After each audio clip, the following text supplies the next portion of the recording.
This is Kenshiro, the man with 7 scars, the last successor of Hokuto Shinken, a figure with over 15 years of history behind it, and still one of the most requested Revoltech ever made. Is it still worth hunting down today?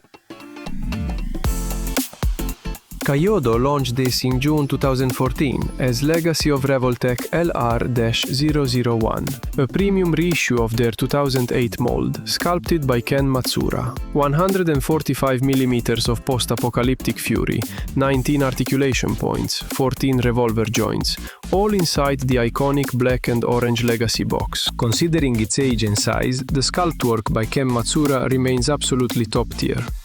The figure captures the classic 80s manga aesthetic perfectly, with a muscular build that feels incredibly imposing. The face is where Matsura's detail work shines. Grey-brown highlights on the sculpted hair, sharp blue eyes with a barely perceptible asymmetry. The dark blue jacket is softer plastic. Even the zipper is sculpted and painted metallic. Some of the 7 scars are visible underneath. Shoulder pads and back armor feature metallic paint with dark washes in the recesses. The arm muscles feature a dark skin wash. Notice the leather texture on the right wrist and the finely sculpted bandages on the left. From the belt buckle to the boots, no surface is overlooked. The pants carry deep black shading on every fabric fold. The brown boots close with an intricate gold pattern that catches the light. From every angle, the paint applications and shading elevate this piece. It looks like a premium statue, but as we'll see next, moving this beautiful sculpt comes with a price. The head runs on a classic Revoltech joint. Clean tilt up and down, full rotation in both directions, no resistance. It's one of the most responsive points on the figure. The shoulder pads move independently from the arms, and that matters more than it sounds. Without this, raising the arms would be blocked at the start of the movement. It's a small engineering detail that pays off every time you push the arms into a dynamic pose. The torso offers a solid ab crunch forward and a clean left-right chest rotation, both reliable and useful for posing. Bending backward is a different story. Push it too far and the torso pops off the joint. It reattaches without drama, but it's a reminder that this system has its limits. Keep the backward tilt conservative and you won't have problems.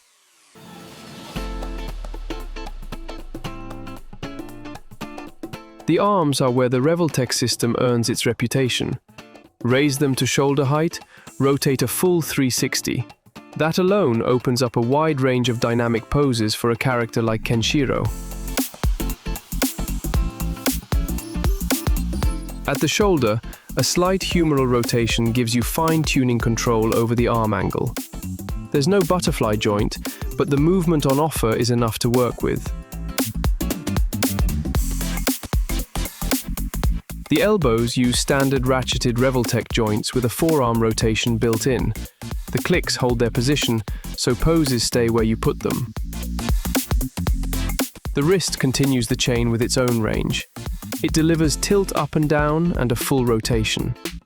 For a martial artist that relies on hand positioning, this level of control matters. The hips are the biggest flaw. Kaiyodo used a V-crotch system. Moving the leg forward forces it outward diagonally at the same time. It's limiting, and it's not intuitive to work around. A thigh rotation rounds out the lower body, adding real depth to kick poses and wide stances. The knees recover the situation. The double Revoltech joint delivers an excellent range of bend, though the front kneecap can pop off during movement. The feet are the real surprise of this figure. The Revoltech joint here delivers tilt in both directions, a deep ankle rocker, and full rotation. Everything you need to nail wide, grounded fighting stances.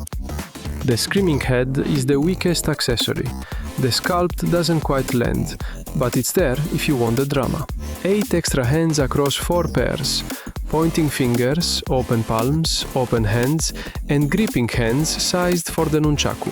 Each pair shifts the character's mood on display, giving the figure a completely different feel.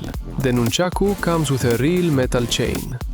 The standout accessory is the optional right arm and sleeve. Remove the shoulder pad, swap the arm, add the sleeve, and you have his look from the final battle against Rao. A meaningful detail for fans. A Revoltech display base is included for dynamic jumping poses. The Nika Mirage makes the scale gap impossible to ignore. Against an SH Figuarts, the scale is close enough for a mixed display. With Yuri and Jagi, the scale cohesion makes the case for a dedicated Hokuto no Ken shelf. Masterpiece or relic? Honestly, both. The Sculpt Paint work Ken Matsura delivered here still hold up in 2026. For a figure that originated in 2008, the level of detail is remarkable. The accessories are thoughtful, the optional arm for the Rao battle alone justifies the hunt. But the articulation tells a different story. The V-crotch hips are frustrating by modern standards, and the revolver joints on elbows and knees make their age visible in every pose. If you're a Hokuto no Ken collector, this belongs on your shelf, full stop. If you're coming from modern SH Figuarts and expect that level of posability, manage your expectations.